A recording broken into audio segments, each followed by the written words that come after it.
buenos días con todas las personas que nos siguen en este segundo día de transmisión. Les damos la más cordial bienvenida a este segundo seminario COVID-19, pandemia y crisis social en la globalización capitalista. Mi nombre es Carla Araujo y es un honor para todos quienes formamos IDEA Corporación y Fundación Pacarina Yuya Yapag presentar este evento. A continuación, les voy a presentar a la ingeniera Gloria Erazo, presidenta de la Fundación Pacarina Yuya Yapag, quien dará la bienvenida a este evento. Buenos días.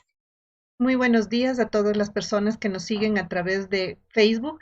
Es un honor volvernos a conectar con estas conferencias tan importantes para el momento que estamos viviendo. El día de hoy vamos a tener la conferencia Impactos Sociales de la Pandemia y para ello les vamos a presentar a nuestros.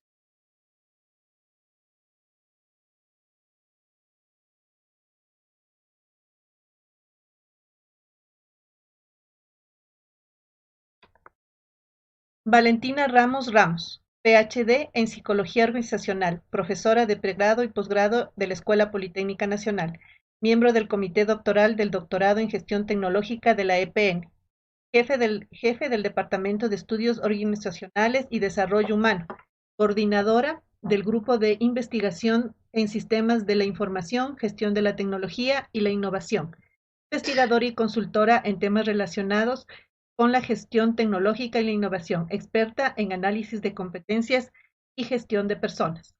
Mario Morales. Glory, por favor, ¿no se está viendo la presentación? A ver.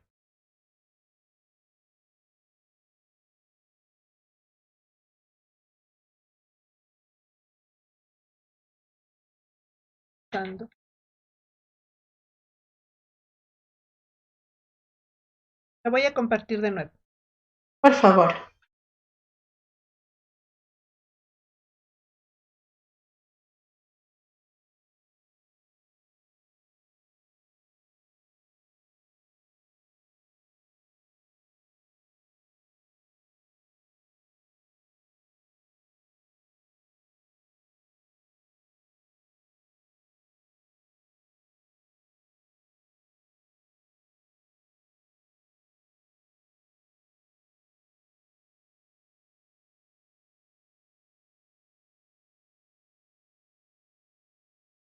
¿Se mira ahí?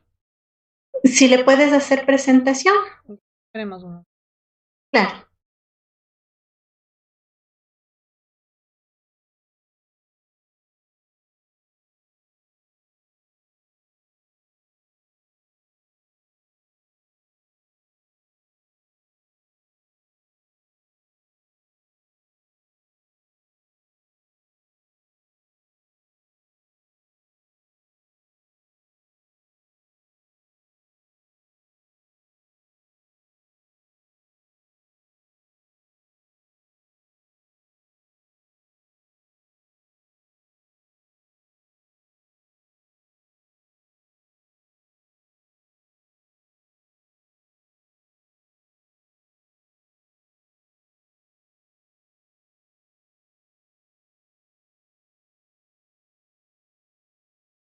Ahí se está mirando. Ok. Gracias. Mario Morales, licenciado en Ciencias Políticas, abogado de la República por la Universidad Central del Ecuador, dirigente del Comité de Empresa de Textil Equinoccial durante los años 90, presidente de la FETRALPI hasta el año 2012, asesor jurídico de la FETRALPI hasta la actualidad, miembro de la Comisión de Educación y de la Comisión de Organización de la FETRALPI, capacitador en temas de organización sindical, contratación colectiva, legislación laboral, entre otros, facilitador para la organización de nuevos.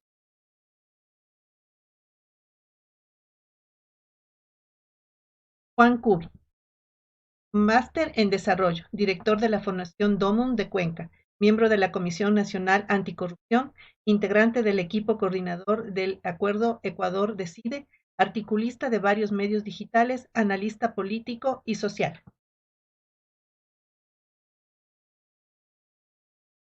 Adelante. Muchas gracias. Bienvenidos a los expositores del día de hoy. Les recuerdo que cada uno tendrá 20 minutos para presentar su exposición. En este momento, por favor, Valentina Ramos. Bienvenida. Muchísimas gracias, Carla. También gracias a Gloria y a la Fundación. por la invitación. Esta vez les voy a mostrar algunos de los resultados que hemos podido tener en investigaciones que hemos hecho relacionadas con la pandemia. Sobre todo al inicio de la pandemia hubo una gran preocupación de cómo esto iba a afectar todo el tema del teletrabajo, y hemos podido hacer algunos análisis relacionados con el teletrabajo, toda esta proximidad que tuvimos que hacer, ¿cierto?, para irnos desde una modalidad presencial a una modalidad virtual, y cómo esto ha afectado sobre todo en temas sociales relacionados con el género. Entonces, les voy a mostrar rápidamente algunos de los resultados que tuvimos, porque no solamente la pandemia nos afectó a nivel de todo el cambio que tuvimos que hacer, sino que con relación al género, uno de los resultados importantes que hemos tenido y que les voy a mostrar el día de hoy tienen que ver con cómo las mujeres fueron más afectadas en comparación a los hombres. Estos resultados son relevantes al momento en que queremos hacer una implementación de sistemas de mejora, sobre todo considerando que muchas de las organizaciones, si les preguntas si se van a mantener o no en modalidad de teletrabajo, están considerando modelos híbridos relacionados con el teletrabajo, por ejemplo, donde una parte del tiempo se piensa seguir en esta modalidad virtual. Por tanto, estos son resultados que son pertinentes al momento de considerar propuestas de mejoras en las organizaciones o en los sistemas organizacionales, en los sistemas sociales, de manera que se pueda promover una mejor, no solamente un mejor impacto en lo que es el desempeño, sino también en la calidad de vida de las personas. Entonces les voy a compartir mi pantalla para poder revisar algunos de estos resultados. Lo que les voy a mostrar no es solamente el resultado relacionado con género, sino también resultados generales, y ahí sí voy a profundizar en algunos temas de cómo en el caso de las mujeres sí nos hemos sentido mucho más afectadas en comparación a los hombres. Una de las primeras noticias que comenzaron a salir con todo este tema del teletrabajo y el tema del género, en los titulares de las noticias era justamente esto, ¿no? Que en sistemas de teletrabajo las mujeres estaban encontrando menos oportunidades en comparación a los hombres. Hay otro que me llamó mucho la atención, que es que el teletrabajo retrotrajo a la mujer a la década de los 50, y esto es porque cuando se toma la decisión de ir hacia el trabajo, nos encontramos con una situación diferente a como fue diseñado desde un inicio. El teletrabajo surge como una alternativa para que las personas pasemos más tiempo dentro del hogar y podamos tener mayor convivencia con las familias. Sin embargo, las condiciones de teletrabajo durante la pandemia no fue esto exactamente lo que nos trajo, sino más bien que de buenas a primeras nos hemos visto todos dentro del hogar, compartiendo no solamente los espacios físicos, sino también las actividades que normalmente no lo tendríamos que hacer, como es el caso, por ejemplo, del estudio o el caso de también estar junto con nuestros compañeros, junto con otros familiares dentro del hogar. Y entonces, esta noción de que el teletrabajo durante la pandemia pues trajo a la mujer hacia los años 50 hace justamente referencia a esto, ¿no? A las mujeres que tuvimos no solamente que pasar a continuar ocupando nuestras responsabilidades laborales, sino apoyando en la educación de los hijos, apoyando también en las tareas del hogar, y esto pues aumentó la presión que las mujeres comenzamos a sentir. Cada vez que yo hablo sobre esto siempre me van a decir, pero los hombres, hay hombres también, sí, por supuesto, hay hombres que también evidenciaron estos cambios, sobre todo en el caso de cuando sus compañeras pues han sido las que tuvieron que mantener su trabajo desde el punto de vista presencial, pero sí los datos que les voy a mostrar evidencian que efectivamente en el caso de las mujeres esto ha sido mucho más significativo. Entonces, uno de los elementos que nosotros quisimos estudiar fue justamente esto, ¿no? Cómo el tema de las competencias, o sea, qué nuevas competencias se tuvieron que desarrollar y si hubieron o no diferencias con relación a hombres y mujeres, teniendo en cuenta las nuevas competencias para el teletrabajo o relaciones como el impacto en la productividad, o sea, si las mujeres y los hombres percibieron diferencias con relación a su productividad mientras estaban en esta modalidad. También un tema de relaciones sociales, cuando comienza todo el tema del teletrabajo, las personas comienzan a quejarse mucho con relación al tema de las relaciones sociales que se ven limitadas por causa de la virtualidad, los recursos, si se dispone o no de recursos, y otros aspectos como el tema de la salud mental. Entonces, un poco la metodología que seguimos fue aplicar un cuestionario que recogía todas estas variables, y luego hicimos pues comparaciones, ¿no? Para ver si entre hombres y mujeres habían estas diferencias. Tuvimos 703 respuestas del Ecuador, de ellos 355 fueron personas residentes de la provincia de Pichincha, y en este caso, pues es una muestra que resulta representativa, ¿no? de la población. Por tanto, lo que vamos a ver es representativo de lo que se estaba viviendo. El 47% de las personas fueron de género masculino, entonces significa que nuestra muestra estuvo proporcional entre hombres y mujeres, y solo el 8% indicó que vivía solo. Es decir, lo que vamos a ver son respuestas de personas que han tenido que compartir sus espacios de trabajo en las mismas condiciones, es decir, donde no viven solos, también tienen hijos, algunos indican que no han tenido experiencia previa en temas de teletrabajo, con relación al nivel educacional, pues son de pregrado y de nivel universitario, y también la mayoría fueron de instituciones públicas y una gran mayoría del sector de la educación, aunque también tuvimos un porcentaje que no son representativos de este sector.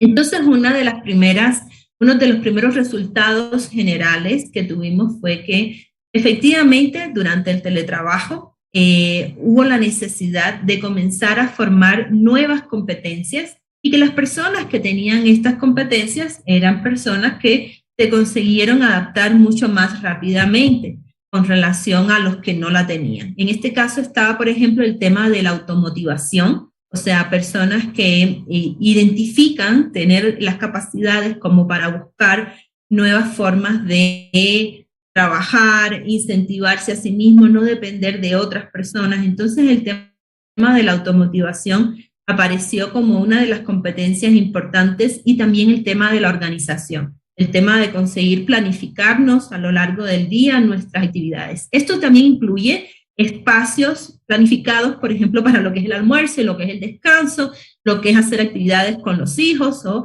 pasar tiempo con la familia, porque una de las cosas que más las personas identificaron estaban relacionadas con sentir que no tenían tiempo. O sea, a pesar de que estamos en la casa, a pesar de que estamos en un contexto diferente, la sensación de no tener tiempo o que las horas del día no me alcanzan para todo lo que yo quiero hacer, a pesar de que antes sí, era uno de los temas que aparecía con más frecuencia. Por tanto, esta capacidad de organización surge como un elemento significativo de éxito durante el tema del teletrabajo. Al mismo tiempo, con relación a características del hogar, el hecho de tener un espacio específico para poder trabajar también apareció como un tema relevante.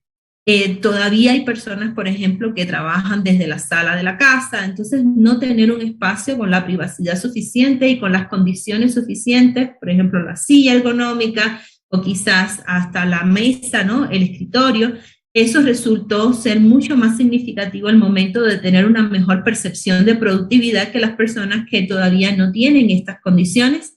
También están la percepción de tener que trabajar largas jornadas laborales, es como que el horario de trabajo se difumina, ¿cierto? O sea, ya no tenemos este horario de entrada y salida, sino que estamos en la casa trabajando todo el tiempo. Entonces, la percepción de largas jornadas laborales y poco tiempo para dedicarle a las cosas del hogar, ¿no? Incluso hasta la atención a los propios hijos. El tema de los recursos también apareció como algo relevante que afectaba la productividad o la percepción de productividad, es decir, sentir que tenemos todas las condiciones en el hogar como para poder hacer el trabajo con el mismo nivel de desempeño que teníamos antes, y el tema de la salud mental. Aparecieron temas como sensación de que no estoy siendo capaz de tomar buenas decisiones, aparece con bastante frecuencia, y el tema del tiempo, ¿no? O sea, como que no consigo avanzar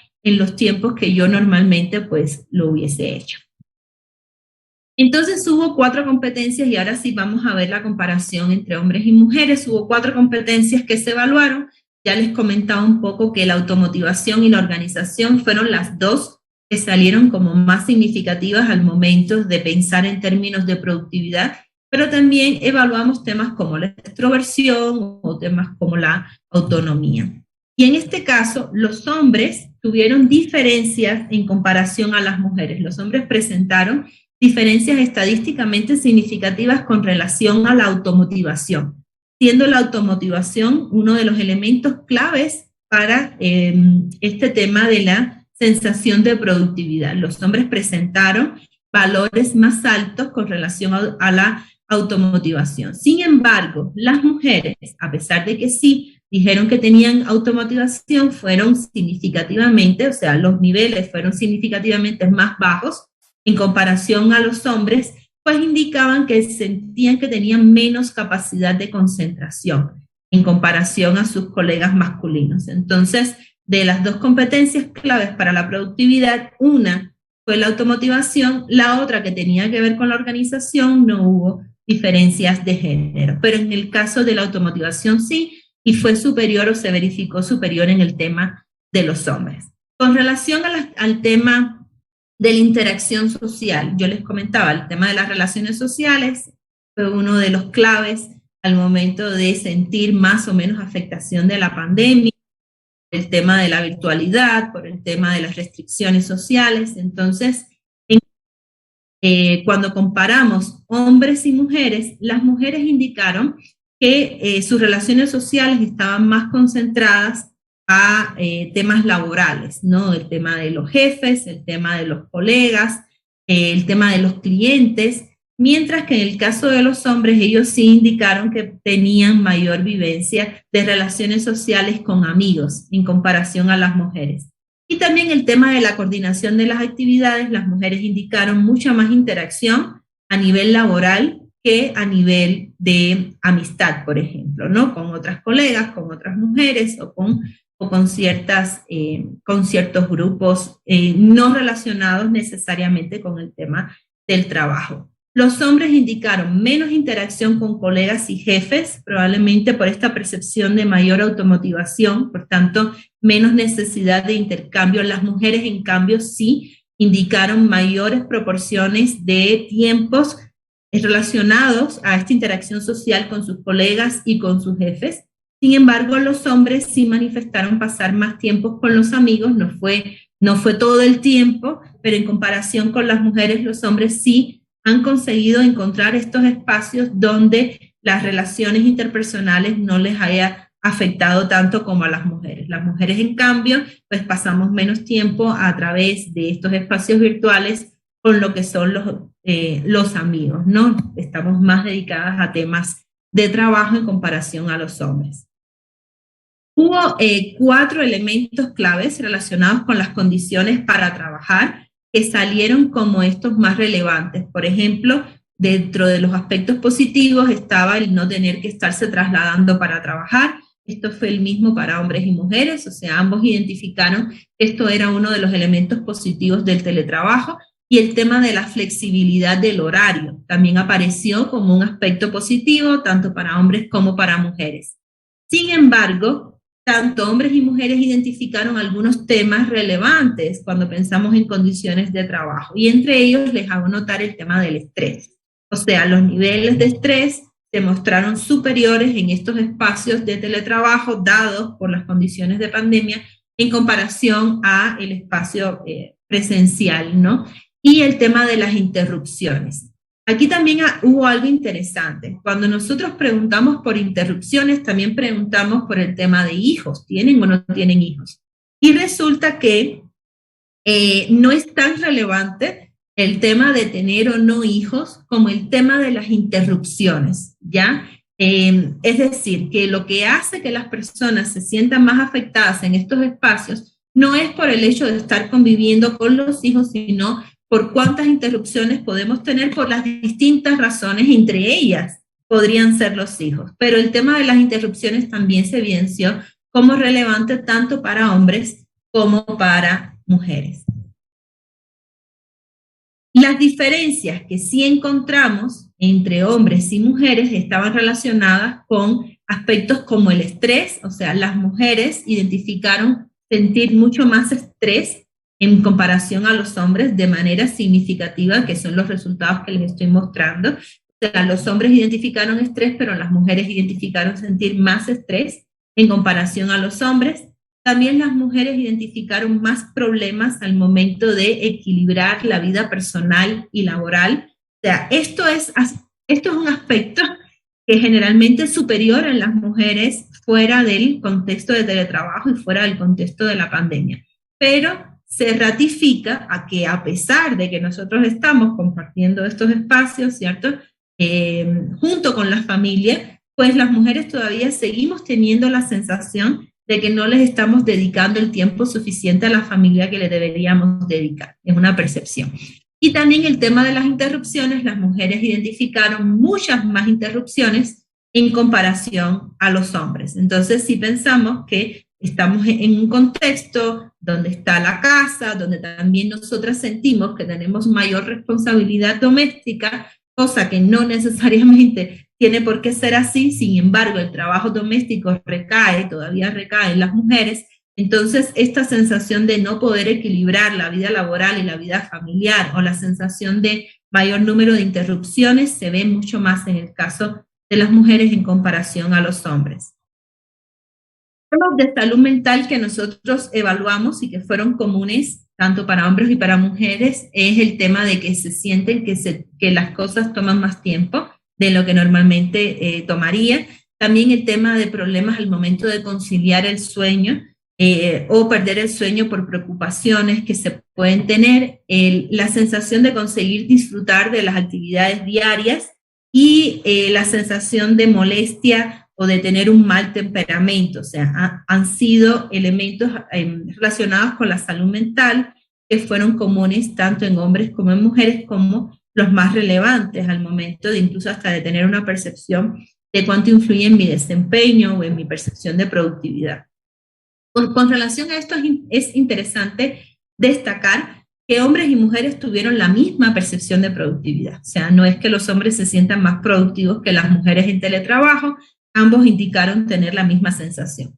Ahora, cuando vamos al detalle de las comparaciones, las mujeres demostraron tener más síntomas como dolores de cabeza, mayor presión, mayor pérdida del sueño, mayor problema para conciliar el sueño, mayor estrés, vuelve a aparecer el tema del estrés, ahora vinculado a un tema de bienestar y salud mental, y mayor nerviosismo, o sea, mayor ansiedad al momento de vivir en el día a día por todas las cosas y las responsabilidades que tenemos que hacer. Estos son algunos de los resultados que nosotros tuvimos específicamente relacionados con diferencias entre hombres y mujeres con relación a cómo se vivió o cómo se está viviendo todo el proceso de teletrabajo durante la pandemia por el COVID-19. Es interesante reconocer, ¿cierto?, que hombres y mujeres tuvieron la misma percepción de productividad, o sea, los dos se consideran igual, los dos géneros se consideran igualmente productivos, pero todavía hay condiciones a nivel social que evidencian que las mujeres tienen, ¿cierto?, un mayor impacto para poder llegar a un equilibrio entre lo que quieren hacer profesionalmente y todo el tema doméstico. O sea, todavía las mujeres siguen sintiendo que tienen mayores responsabilidades en el hogar, lo cual le limita, por ejemplo, el tema de las relaciones sociales, se hacen más orientadas hacia el tema de las relaciones laborales, mientras los hombres sí han conseguido de alguna manera buscar estos momentos o estos espacios para tener más cercanía con los amigos. El tema, por supuesto, de lo que es la salud mental relacionada con nerviosismo, estrés, ansiedades, que las mujeres tienen más. Todavía las mujeres seguimos teniendo esta percepción de que no somos suficientes como para poder hacerlo todo. Sin embargo, los datos demuestran que sí lo somos, o sea, que en condiciones diferentes en comparación a los hombres, las mujeres sí estamos consiguiendo tener las mismas sensaciones y los mismos niveles de productividad en comparación a los hombres, solo que las condiciones son distintas y las demandas son distintas. Entonces, Carla, Gloria, esta sería como un poco los resultados que les quería compartir a nivel de cómo socialmente nos ha impactado el tema de la pandemia, sobre todo a nivel del teletrabajo, y como les decía al inicio, son elementos a tener en cuenta, sobre todo si vamos a seguir, como lo proponen muchísimas organizaciones, en espacios donde se va a mantener el teletrabajo o incluso hasta en modelos híbridos, porque algunas condiciones van a cambiar, pero otras sí, con certeza se van a mantener. Sí, muchísimas gracias y gracias de nuevo por la invitación. Muchísimas gracias también, Valentina. Nos has brindado grandes herramientas para poder comprender un poco la situación del teletrabajo en general, pero también el impacto que tiene tanto en hombres como en mujeres. Muchísimas gracias. A continuación, le voy a dar paso a Mario Morales. Por favor, bienvenido.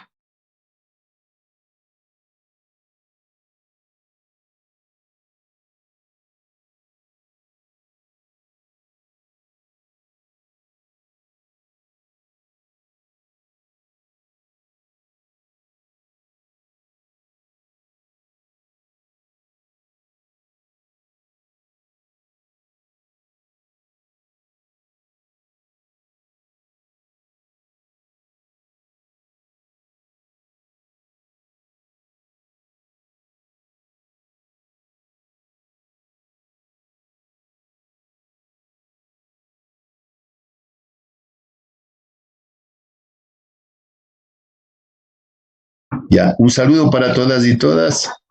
Muchas gracias por la invitación. Creemos que las experiencias que hemos pasado el año anterior y en este año nos servirán para un futuro, no para la actualidad. Nosotros los trabajadores verdaderamente estamos muy preocupados porque al inicio de la pandemia, que fue el 17 de marzo del año 2020, vimos que no teníamos salud, que no teníamos absolutamente nada, nunca estuvimos preparados. El Estado no estuvo preparado para solventar esta pandemia. Así también los empresarios aprovecharon de esta pandemia para poder hacer varias cosas que no lo habían hecho en tiempos anteriores. Uno de ellos es aprovecharse del artículo 169 del Código del Trabajo, numeral 6, para, y yo digo así en estas palabras, despedir a los trabajadores, quitarles de la relación laboral sin darles absolutamente nada de lo que se merecen los trabajadores. Ni el desahucio, ni el despido intempestivo, simplemente les dijeron hasta aquí se terminó la relación laboral a pretexto de la pandemia. Eso ha perjudicado mucho. Tuvimos mucho desempleo. No hubo la posibilidad de que los trabajadores reclamen, ya que el propio Ministerio del Trabajo también sacó un acuerdo ministerial en el que les daba la razón a los empresarios, cuando el Ministerio del Trabajo debería haber sido el que dirima las cosas verdaderamente, porque este es un ente que debe defender los derechos de los trabajadores, pero no lo hizo así. Entonces, yo creo que desde ahí comenzamos mal los trabajadores. El artículo 169 nunca lo habían topado en el numeral 6 y ahora en esta ocasión se lo topó, pero con mucha fuerza, y ha dañado mucho a las familias, diría yo, por cuanto si sea la mujer o el hombre el que trabaja y lleva el sustento a la casa, se quedó sin este sustento. Entonces los trabajadores hemos sufrido social, económicamente y laboralmente, y en la salud igual. O sea, creo que eso ya no se podrá remediar, sino más bien quedará para el futuro. En este mismo trámite, el Ministerio del Trabajo y los empresarios se aprovecharon para poder que los trabajadores devuelvan los días de la pandemia. O sea, para nosotros simplemente el estar en la casa guardados, cuidando nuestra salud, permite que los empresarios digan hay que devolver con la complicidad del Ministerio del Trabajo todos los días que no hemos laborado. Y si algún compañero se enfermó, que esto es lo más grave, si algún compañero se enfermó con el COVID, ahí le dijeron vaya, no le dieron reposo a los médicos, sino que simplemente le dijeron vaya a que esté encerrado en su casita por este asunto, y entonces eso significa que también hay que devolver esos días porque no le dio el médico reposo. Entonces, todo este tipo de cosas nos ha venido sucediendo a los trabajadores, que en algunos casos las empresas no pararon, sino máximo 15 días, en varias empresas. Ya, una de ellas es las Flores Equinocciales, que yo diría no paró ni un solo día, ya, y más bien cambiaron los horarios de los trabajadores. Si antes entrábamos a las 7 de la mañana, lo que hicieron es cambiar los horarios, que entren más de mañana para que puedan laborar las 8 horas, o les menoraron la jornada, haciéndoles laborar 7 horas, pero que vaya a trabajar también el día sábado, o que queden debiendo 1 hora. Entonces fue un aprovechamiento verdaderamente, y todas las empresas han ganado un montón de plata, algunas, ¿no? Algunas, otras como las textiles en verdad han tenido que paralizar, pero por ejemplo los Supermaxis han ganado un montón de plata, las farmacéuticas un montón de plata, las de las flores igual han ganado bastante plata, porque igual sí exportaron sus plantas, sus flores, entonces sí han ganado bastantes recursos económicos estas empresas. Pero los más perjudicados somos los trabajadores, que en algunos casos por la edad o en otros casos por su salud propia de los trabajadores tienen que pagar, y tendrán que pagar por 4 o 5 años todos los sueldos, porque hasta hace dos meses recién se reintegraron al trabajo los trabajadores, estuvieron casi 1 año, 3 meses sin poder laborar. Sí es verdad que la empresa les pagaba, pero van a tener que pagar todo ese dinero. ¿Ya? La pandemia para nosotros verdaderamente ha sido muy fatal. Económicamente el trabajador no tiene ya los recursos, y por los despidos que han existido es mucho más grave para los trabajadores. Las estadísticas dicen que hay más de 300,000 trabajadores despedidos, pero de acuerdo al Seguro Social hay mucho más. Por cuanto en el Seguro Social se refleja, si antes había cerca de 3 millones, ahora hay 2.400.000, hay más de 600,000 trabajadores despedidos. Eso significa que el desempleo se incrementó, ¿ya? Para ver si es que podía mejorarse el empleo o podía mantenerse el empleo, el Estado dio la ley humanitaria. Ley humanitaria que no ha beneficiado a los trabajadores, y decían era para mantener el empleo. Yo creo que desde el título de esta ley humanitaria estuvo mal, pero no se ha mantenido ningún solo empleo, porque igual con esta ley se permitió también que se despida a los trabajadores, y también se permitió que reduzcan la jornada. O sea, les dieron la posibilidad, si usted trabajaba 8 horas, ahora va a trabajar 6. Entonces, la reducción de la jornada significa también reducción del salario. Y la reducción del salario significa menos aportes al Seguro Social, cuando eso debería haberse, por lo menos, mantenido para que el Seguro Social siga recaudando el dinero. Pero, como siempre, las prebendas para los empresarios.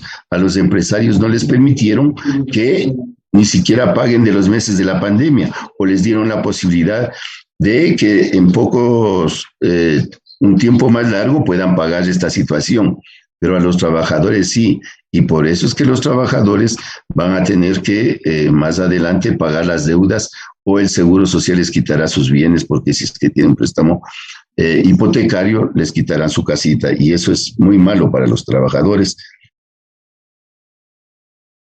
Pero no se ha terminado el desempleo, o sea, el despido. No se ha terminado el despido. Con esta ley sigue despidiéndose y también se han reducido la jornada de trabajo. Esto perjudica mucho a los trabajadores, porque ya si usted tenía su economía con unos 400 o 600 o 800 dólares, actualmente usted tiene que verse con 200, 400, 500, o sea, la mitad de lo que tenía anteriormente.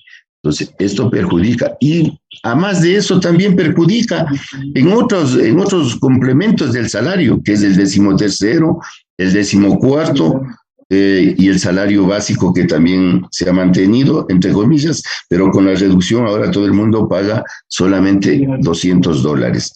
Entonces, es muy difícil. A mí me preocupa lo del 14º sueldo. El 14º sueldo, la ley dice que debe pagarse un salario básico. No dice si es que tiene un sueldo inferior, no tiene que pagar el salario básico. Pero ahora las empresas, a pretexto de la pandemia, todo es a pretexto de la pandemia, han reducido el 14º sueldo a lo que está ganando el trabajador. Entonces siempre sale perjudicado el trabajador. Las leyes han hecho para beneficiar yo diría, a los empresarios, que los empresarios no están poniendo mucho para que el país salga adelante. En vez de incrementar los salarios, están reduciendo. Y necesitamos que los trabajadores tengamos dinero para poder invertir más, sea en comida, sea en vivienda, sea en cualquier otra cosa. Necesitamos más dinero para que también la economía del país pueda salir adelante. Caso contrario, no va a haber esa posibilidad. Si ya está reducido el salario del trabajador, no habrá cómo hacer más compras, sino reducirse a lo mínimo que puede el trabajador. Y esto continúa. Sí ha beneficiado que las vacunas se implementen, pero esta no fue una iniciativa de los empresarios, esta fue una iniciativa del gobierno, que dijo hay que poner la vacuna a todos los ciudadanos del país, ¿ya? Y eso es lo que se ha hecho. Entonces creo que hay que tener en cuenta, y por eso es que la popularidad del gobierno hasta este momento es buena. Y eso va a permitir que las empresas ya, aunque ya están abiertas todas en su totalidad, pero que se mejore la economía del país. Nosotros creemos que se han violado los derechos humanos de todos los trabajadores y del pueblo también, al quitarles el derecho al trabajo, al reducirles su salario. Entonces, los derechos humanos han sido violentados de una o de otra forma. Y el maltrato que han recibido los trabajadores. Y lo más grave es que muchos trabajadores fallecieron en esta pandemia, ¿ya? Y lamentablemente la familia ha quedado sin un sustento y también sin no ha recibido absolutamente nada de las empresas. Al contrario, ahora ni el 25% del desahucio les entregaron a sus familiares que fallecieron por la muerte del trabajador. Entonces eso es muy perjudicial para los trabajadores.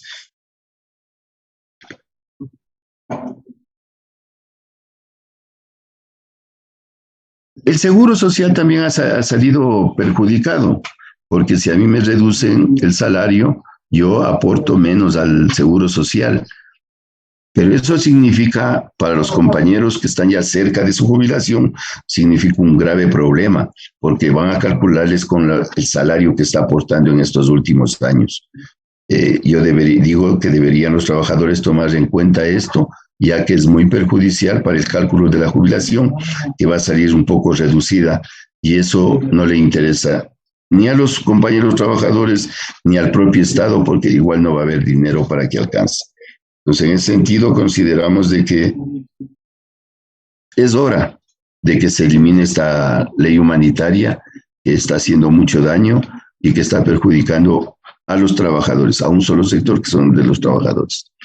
Necesitamos que los decretos y acuerdos ministeriales que se emitieron durante toda la pandemia deben ser igual eliminados, ¿ya?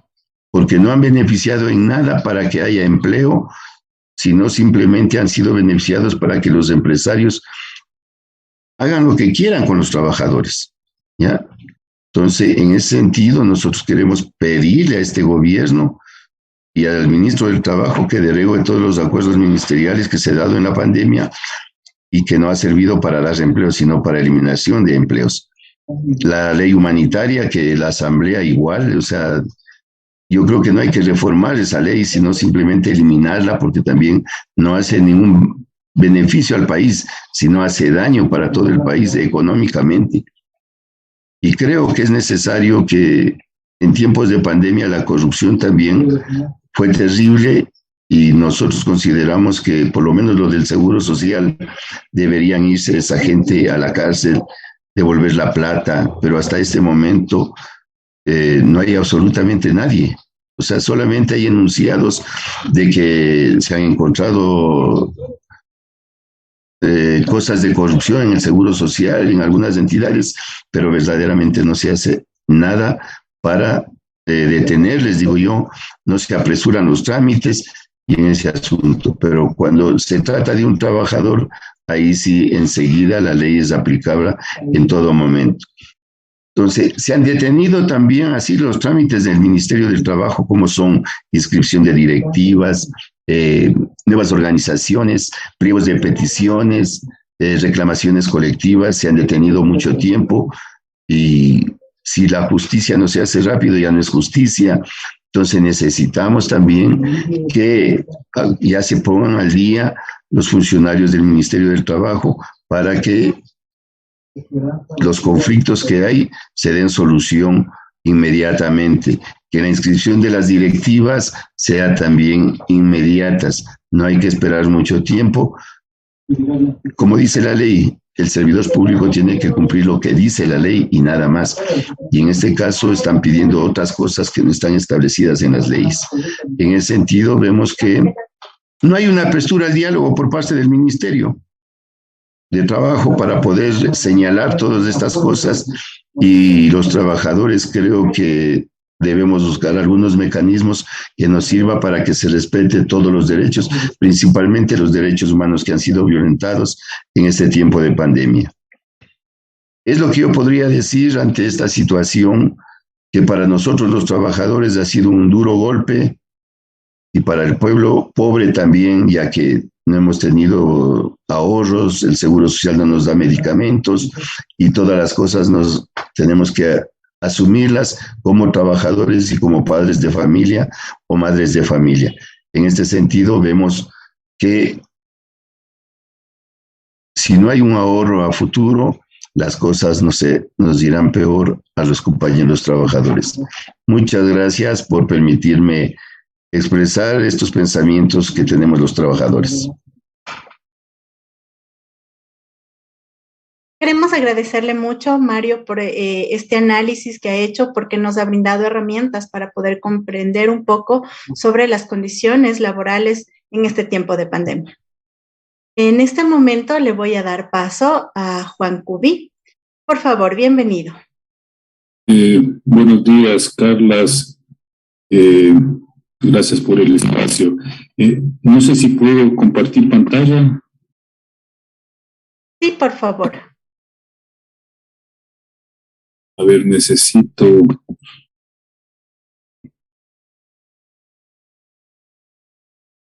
Creo que está... Se está compartiendo su pantalla, pero su pantalla de Zoom. Lo que quería es compartir la pantalla para darles unas portadas de las investigaciones que voy a presentar.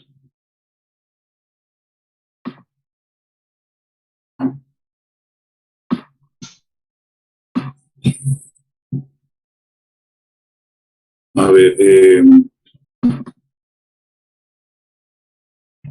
ahí, ¿también? Sí, ahí las estamos viendo. Muchas gracias. Ya, entonces solamente les voy a presentar 3 estudios que son los que hemos realizado como Fundación Bellum dentro de un proyecto que se llama Plataforma por el Derecho a la Salud y que tienen que ver con la pandemia, ¿sí? Este primero se llama La pandemia se ensañó con los pueblos indígenas y es de Milagros Aguirre. El siguiente es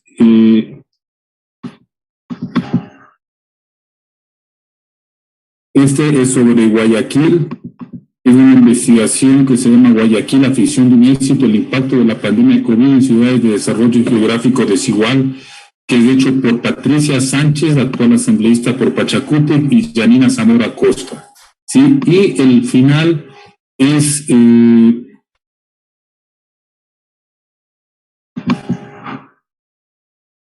estudio realizado por el economista John Cajas Guijarro. Se llama COVID-19, la tragedia de los pobres, entre crisis, pandemia y otros males.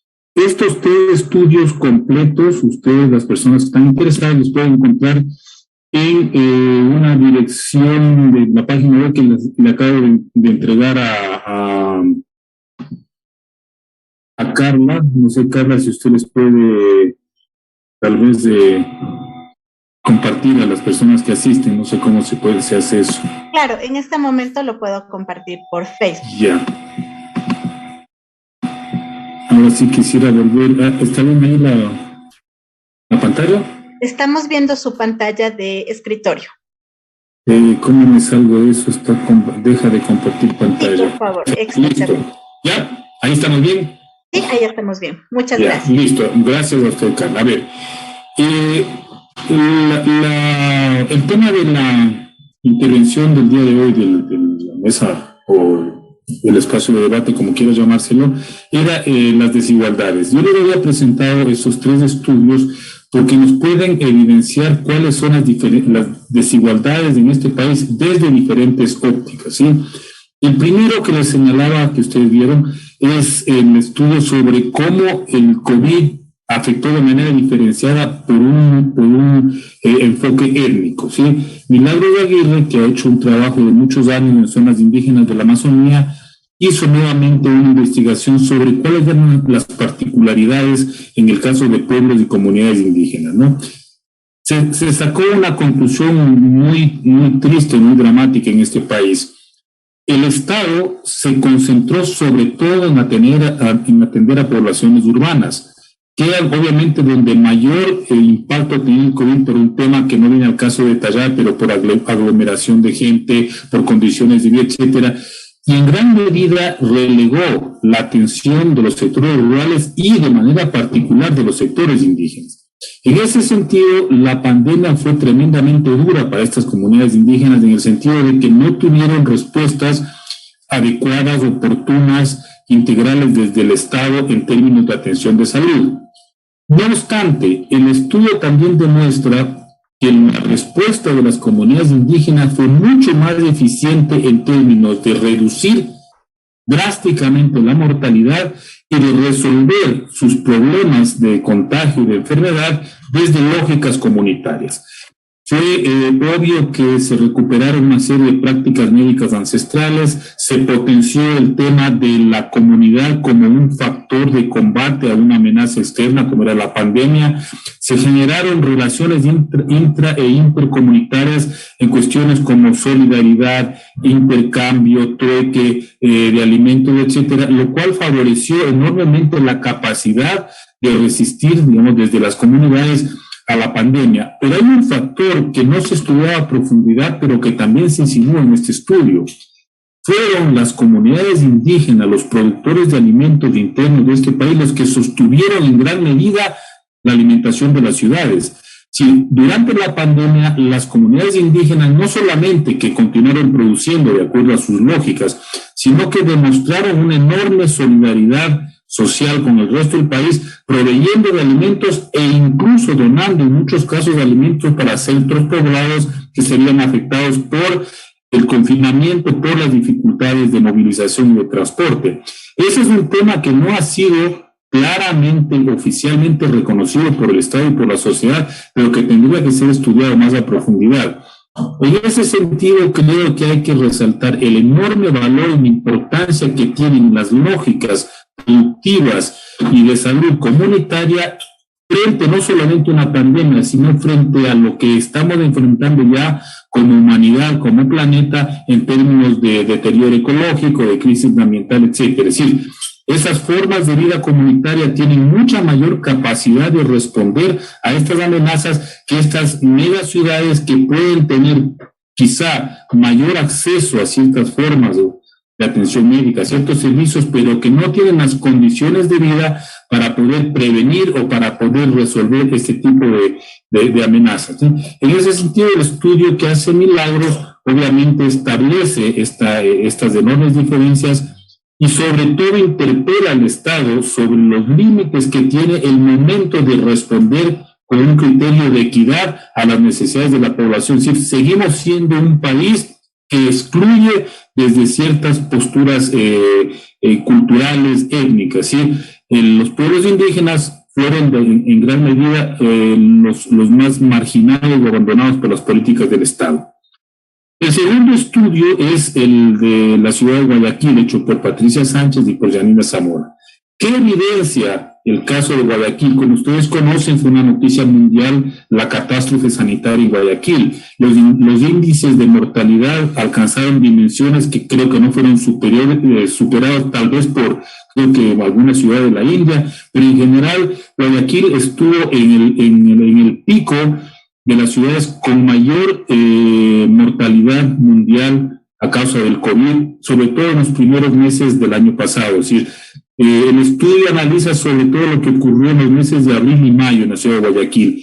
Si ustedes ven uno de los gráficos, que además ya es conocido, el porcentaje, el indicador de mortalidad prácticamente se multiplicó por 10 en la ciudad de Guayaquil durante el mes de abril y en parte de marzo, abril y parte de mayo, ¿sí? Es decir, eso era lo que provocó que existiera esa catástrofe de los cementerios, de la falta de ataúdes, de los cadáveres expuestos en la vía pública, etcétera, ¿sí? Ahora bien, la explicación que dan Patricia y Yanina desde una lógica de análisis socioeconómico, pero articulado a la división geográfica de esa ciudad, es que Guayaquil es una ciudad en términos geográficos tremendamente inequitativa, tremendamente desigual. Es decir, Guayaquil se construye como un proyecto de ciudad desde una perspectiva, desde una visión oligárquico-empresarial, donde existen territorios claramente delimitados que cuentan con la mayor cantidad de servicios y facilidades, y existe una cantidad enorme de territorios abandonados, excluidos, que no tienen ni siquiera acceso a mínimos recursos o mínimos insumos para poder garantizar condiciones de higiene necesarias en el caso de la pandemia, al menos para evitar un mayor impacto. Por ejemplo, acceso al agua para poder lavarse las manos. De algo tan simple como eso era muy difícil de resolver en el caso de Guayaquil.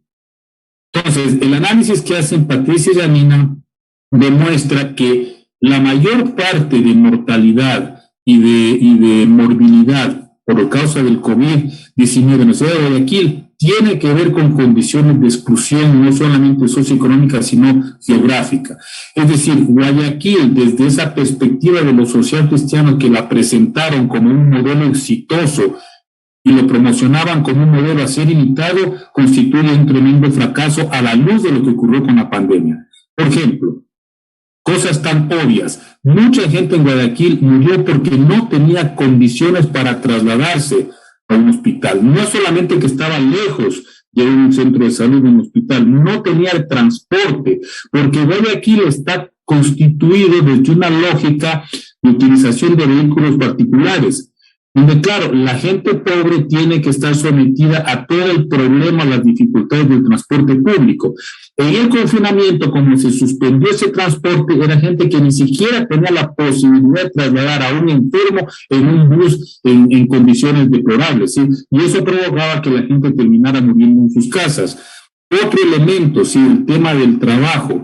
Las zonas de Guayaquil, las zonas marginales, las zonas que se llaman suburbanas, de suburbio, etcétera, combinan una lógica laboral con una lógica de residencial. Es decir, la gente vive y trabaja en un mismo espacio vital. ¿Eso qué es lo que provocaba? Que la gente pues no pudiera mantener las medidas básicas que se habían planteado del confinamiento. Es decir, tenía que desarrollar sus actividades laborales en su casa, en la vereda, en el espacio físico, y eso incrementó notablemente los contagios, ¿sí? Hay fotos, por ejemplo, ustedes van a ver, hay fotos de mis estudios donde se ve cómo la gente tenía que volcarse a las calles, por ejemplo, a resolver sus temas laborales porque no tenía otras posibilidades de supervivencia.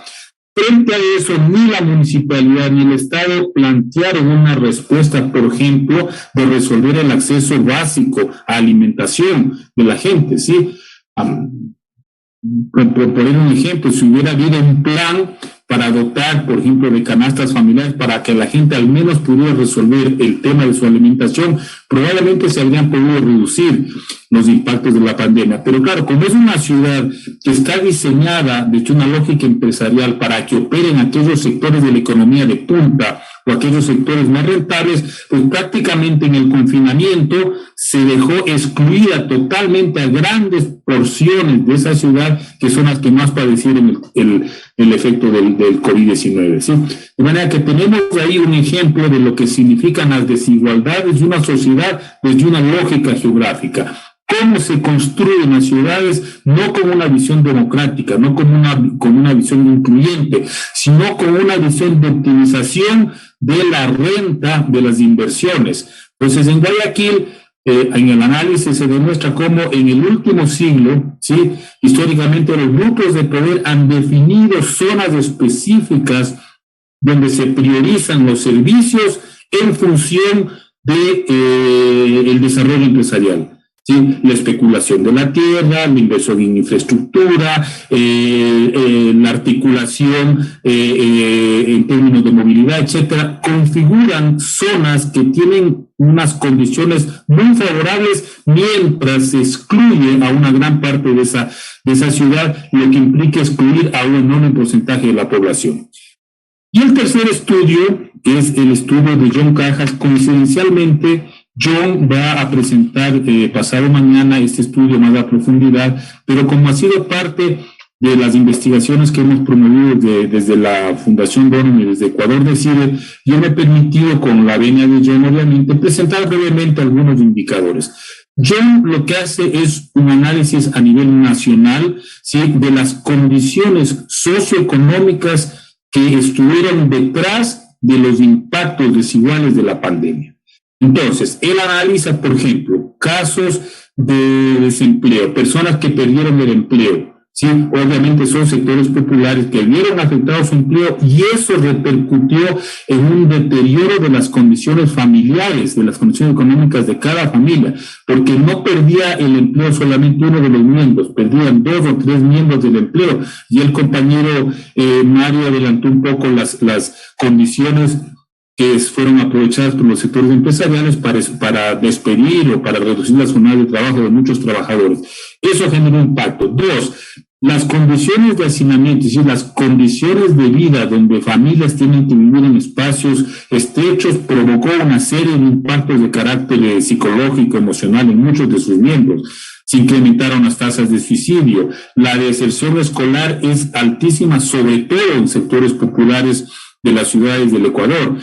El estudio de John nació en una encuesta con alrededor de 250 personas, una buena porcentaje es de Quito, pero puede extrapolarse a lo que puede ocurrir en el país.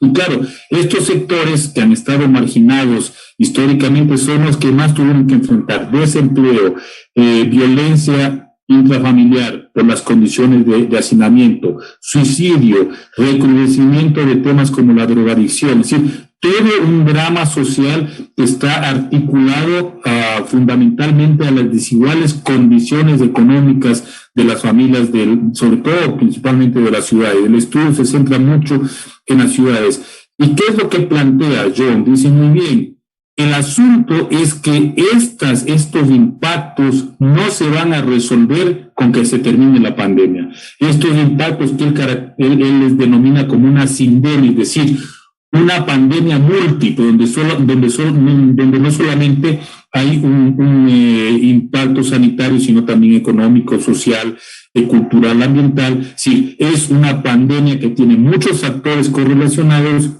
Lo que va a generar es un recrudecimiento crecimiento, un agravamiento de las desigualdades estructurales de nuestras sociedades.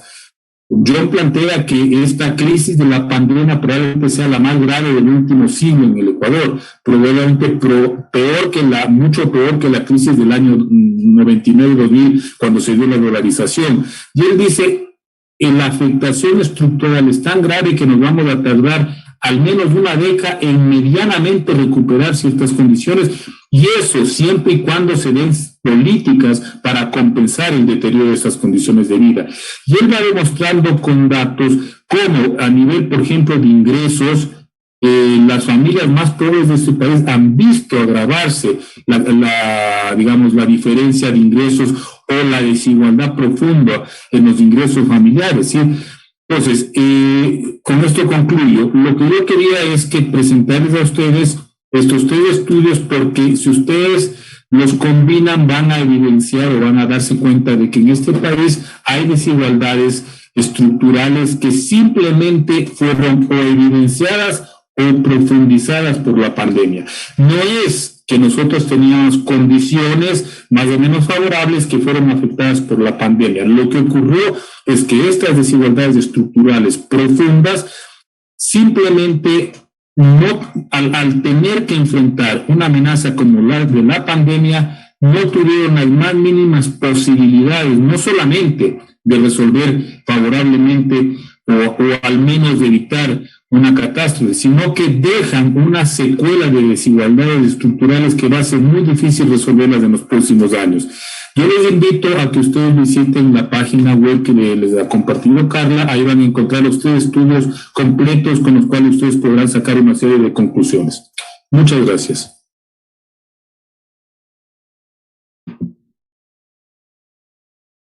Queremos agradecerle, Juan, por estas herramientas que nos ha proveído y también por estos interesantes trabajos que nos permiten conocer el impacto que ha tenido la pandemia en las comunidades indígenas y también en las organizaciones sociales. En este momento vamos a pasar a un intermedio. Queremos recordarles a las personas que nos están siguiendo que nos pueden dejar sus preguntas para los expositores en el chat de Facebook o a su vez enviarnos por WhatsApp. Vamos a continuar con este evento. Antes de hacerlo, quiero recordarles que unos minutos antes de finalizar el evento vamos a compartir el link para que puedan registrar su asistencia. En este momento vamos a realizar las preguntas que nos han llegado y por favor vamos a mantener el mismo orden de exposición. La primera pregunta para Valentina nos dice, ¿qué medidas se deben tomar para evitar que el teletrabajo cause enfermedades mentales a lo largo en las personas? Por favor, Valentina. Ya.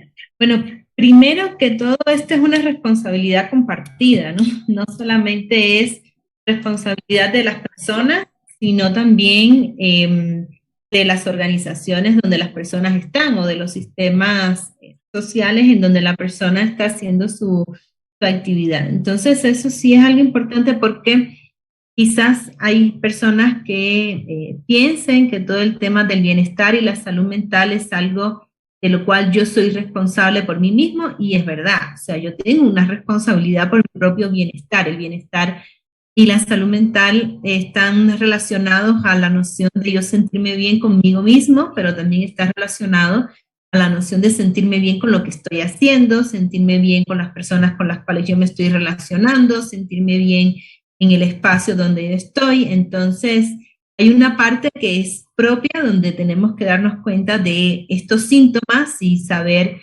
que efectivamente nos está causando algún tipo de estrés o algún tipo de ansiedad, nos preocupa realmente.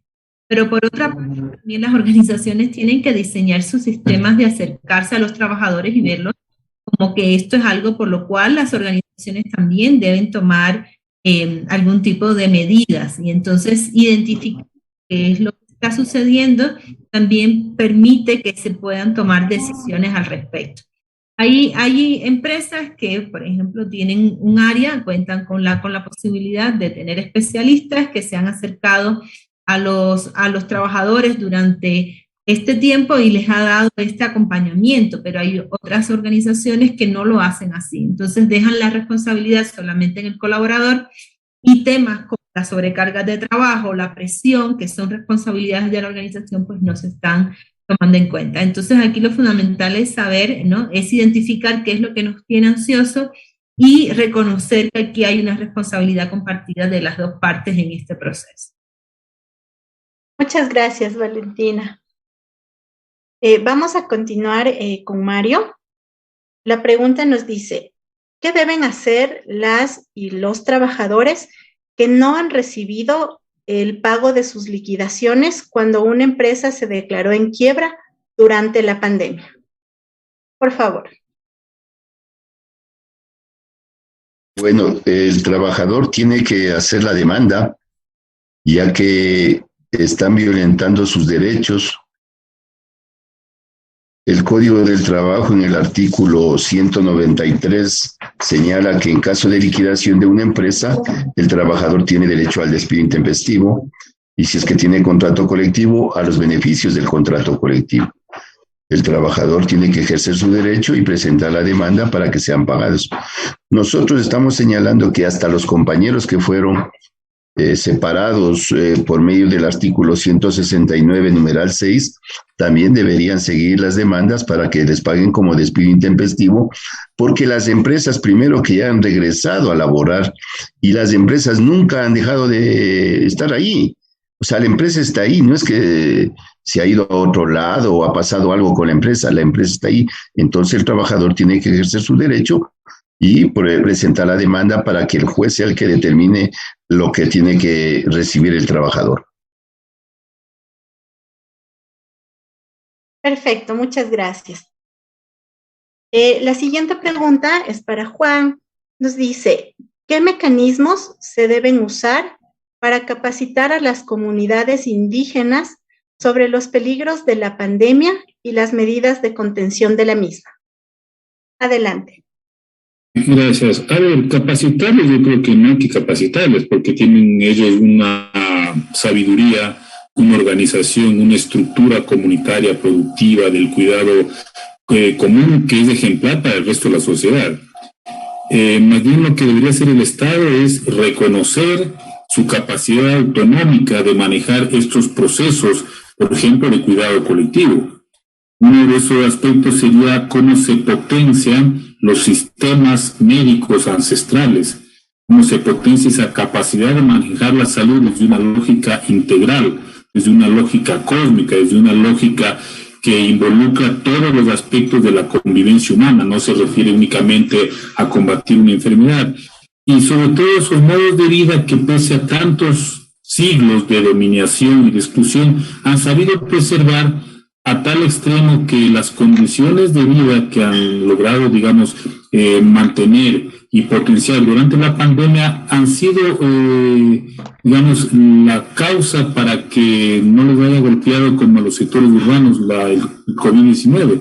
Los índices de mortalidad en las comunidades indígenas es enormemente inferior al de muchas otras comunidades de este país. De manera que lo que tiene que hacer el Estado es reconocer, y la sociedad, ¿no? Tiene que reconocer esa capacidad y potenciarlas en lugar de estar sometiendo desde una lógica médica estas prácticas ancestrales. Digamos, el Estado siempre tiende a subordinar estas prácticas. Lo que debe hacer es considerarle sistemas, prácticas, conocimientos, saberes médicos en igualdad de condiciones, o sea, con igual capacidad resolutiva de muchos de los problemas que aquejan estas comunidades. Muchas gracias por su respuesta. Tenemos una pregunta para los tres exponentes que nos dice lo siguiente.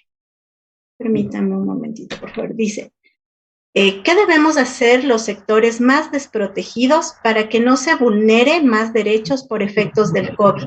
Tomando en cuenta que, como dijo el tercer conferencista, en esta pandemia se evidenció los sectores más vulnerables. Continuamos con el mismo orden, por favor.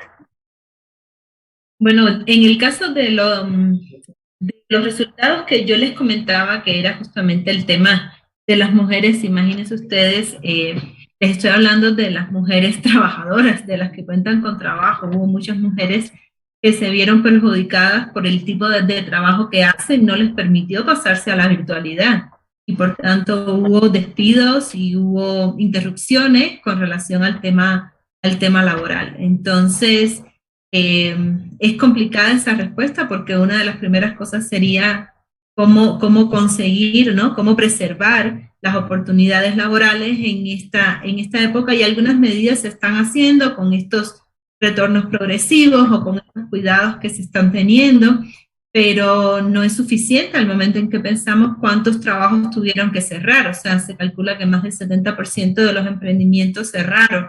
Y en el caso, bueno, de las mujeres cuyo trabajo depende de lo que ellas puedan hacer, pues entonces es mucho más complejo, ¿no?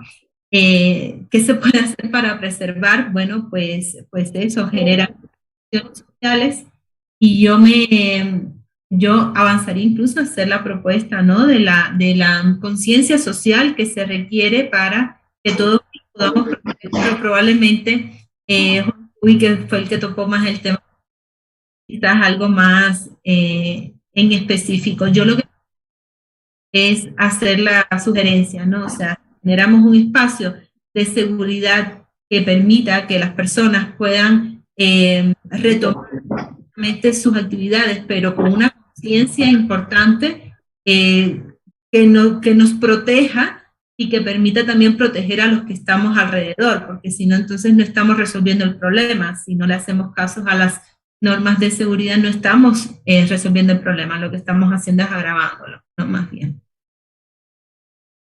Muchas gracias, Valentina. Continuamos con Mario, por favor. Bueno, yo diría que tenemos que hacer respetar los derechos humanos que están establecidos y que el trabajador tiene todos estos derechos. Lo primero. Lo segundo es cómo hacemos respetar nuestros derechos. Yo diría presentando las demandas, presentando las quejas. Y el tercer elemento que es organizándonos. Creo que es nuestro deber organizarnos para que no individualmente, sino colectivamente podamos defender nuestros derechos. La única forma que el Estado nos podrá respetar es defendiendo, organizándonos con una organización fuerte, vamos a poder reclamar nuestros derechos. Pero hay una cuestión de temor.